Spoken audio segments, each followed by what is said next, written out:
Bien, maintenant que vous savez compter avec le Soroban et positionner les chiffres et les lire, nous allons aborder l'addition. Alors, pour additionner des chiffres de 1 à 4 et soustraire, c'est pas compliqué. Quand on n'a que les billes unaires à utiliser, par exemple 1, on peut rajouter 2, on peut rajouter 3. Donc on peut écrire des chiffres en utilisant que le bas, par exemple 34 321, auquel on peut enlever 21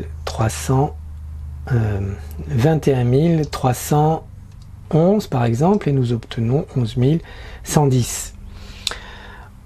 Comme vous le voyez, on est vite limité puisque on n'utilise que des chiffres de 1 à 4 et donc là, ce n'est pas très intéressant.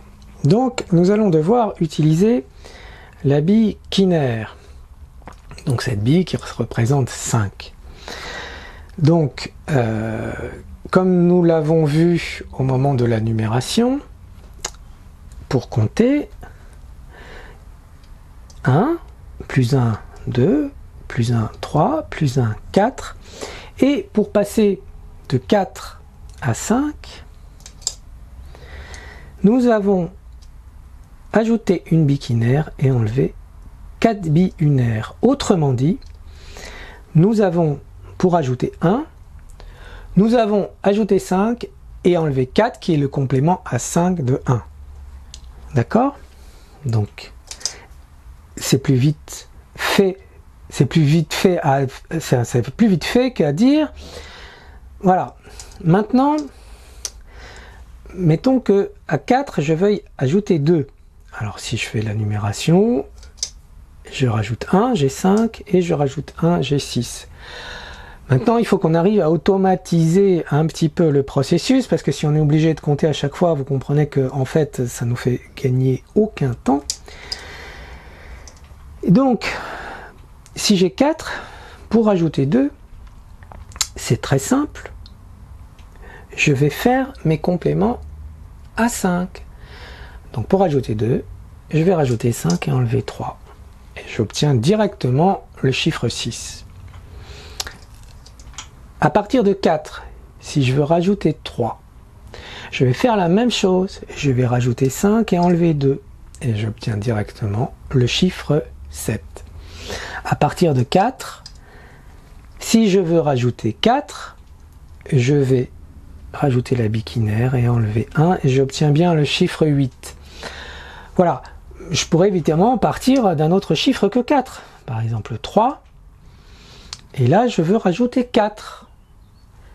Donc de la même manière, je rajoute 5 et j'enlève le complément à 5 de 4 qui est 1 et j'obtiens bien le chiffre 7. Voilà, je peux faire donc d'autres additions. À 2, je veux rajouter le chiffre 3. Je n'en ai pas assez en bas. Donc je vais rajouter 5 et enlever 2 en une opération. Voilà, donc c'est assez simple à comprendre. Maintenant, ça demande un peu d'entraînement pour arriver à le faire de manière complètement automatique pour l'addition. Pour la soustraction, eh bien, c'est la même chose.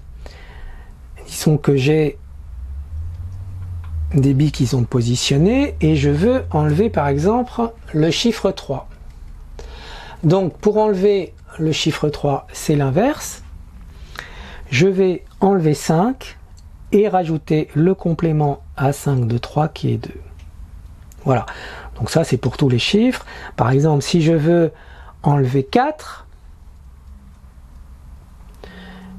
j'enlève 5 et je rajoute 1, j'obtiens 2. Donc 6 moins 4 égale 2 en un geste. Voilà, nous allons passer à la suite. Mais dans un premier temps, il faut se familiariser avec l'addition ou la soustraction en utilisant cette bille quinaire.